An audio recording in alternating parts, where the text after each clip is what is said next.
Hello குட்டீஸ், welcome to ரேச்சஸ் மைத்திகல் stories. இன்றைக்கி நம்ம சேனலில் நாம் விசித்திரமான விக்ரமாதித்தன் கதைகள் பார்க்க போகிறோம். கதையுடைய பெயர் என்ன தெரியுமா?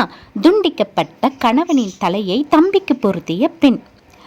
ஒரு நாள் நள்ளிரவு நேரத்தில் அடர்ந்த காட்டு வழியில் வேதாளத்தை சுமந்துக்கிட்டு போய்கிட்டு இருந்த விக்ரமாதித்தன் கிட்ட வேதாளம் ஒரு கதை சொல்ல தொடங்குச்சான். ஒரு ஊரில் வண்ணான் ஒருத்தன் வாழ்ந்துக்கிட்ட வந்தான். அவனுக்கு ரத்னா அப்படிங்கிற அழகான ஒரு பெண் இருந்தா. அப்போ அந்த ஊருக்கு தொழில் காரணமாக வந்த வண்ணான் இளைஞனான சேகர் ரத்னாவை பார்த்து அவன் மேலே ஆசைப்பட்டானா. உடனே அவளோட வீட்டுக்கு போய் அவங்க பெற்றோர்கள்கிட்ட தனக்கு ரத்னாவை திருமணம் செஞ்சு கொடுக்கும்படி ரொம்ப வேண்டி கேட்டுக்கிட்டானா.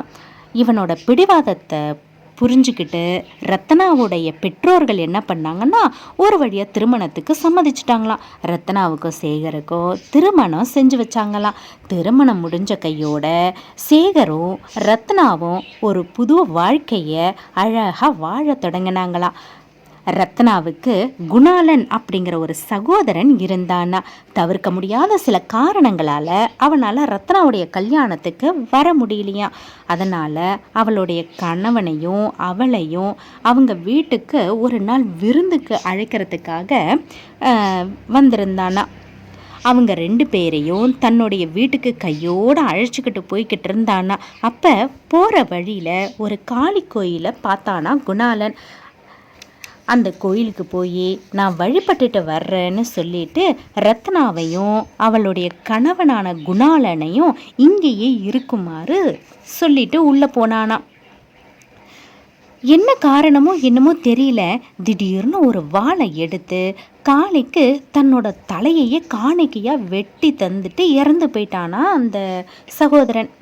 நீண்ட நேரமாகியும் தன்னுடைய சகோதரன் திரும்பாததை பார்த்து கவலைப்பட்ட ரத்னா தன் கணவன்கிட்ட, நீங்கள் கோயிலுக்கு உள்ளே போய் குணாலன் என்ன நிலையில் இருக்கான்னு பார்த்துட்டு வாங்க அப்படின்னு சொல்லி சொன்னாலாம். அதை கேட்டு கோயிலுக்கு போன சேகர் அங்கே குணாலன் தலை துண்டிக்கப்பட்டு இறந்ததை பார்த்து அவரும் தன்னுடைய தலையை துண்டிச்சு இறந்து போயிட்டாராம். இப்போ ரெண்டு பேருமே ரொம்ப நேரமாக வராததை பார்த்து ரத்னா கவலைப்பட்டு கோயிலுக்குள்ளே போய் பார்த்தாங்களாம். அப்போ ரெண்டு பேருடைய தலையும் துண்டிக்கப்பட்டு இறந்து கிடக்கிறத பார்த்து அதிர்ச்சி அடைஞ்சு அழுது புலம்புனாங்களாம். அப்போ கோயிலுடைய தெய்வமான காளி தேவி அந்த ரெண்டு பேர் மேலேயும் ரத்னாவுக்கு இருந்த பாசத்தை பார்த்து காளி தேவி ரொம்ப மகிழ்ச்சி அடைந்தாங்களாம். ரத்னா கிட்ட அந்த ரெண்டு பேர் தலையையும் நான் சொல்கிற மந்திரத்தை சொல்லி அவங்க உடலில் பொருத்தினா அவங்களுக்கு உயிர் வந்துடும் அப்படின்னு சொன்னாங்களாம்.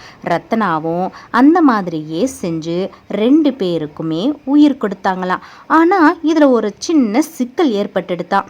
அவசரத்தில் ரத்னா தன் கணவனுடைய தலையை தன் சகோதரனுக்கும் தன் சகோதரனுடைய தலையை தன் கணவனுடைய உடல்லையும் பொருத்திட்டாங்களாம். விக்ரமாதித்யா, இப்போது அவர்களில் யாரை தன் கணவனாக ரத்னா ஏற்க வேண்டும் அப்படின்னு வேதாளம் கேட்டுச்சான். இதுக்கு கொஞ்ச நேரம் யோசிச்ச விக்ரமாதித்தன் தன் கணவருடைய தலை பொருத்தப்பட்டு இருக்கிற நபரை தான் ரத்னா கணவராக கருதணும் அப்படின்னு சொன்னாரா.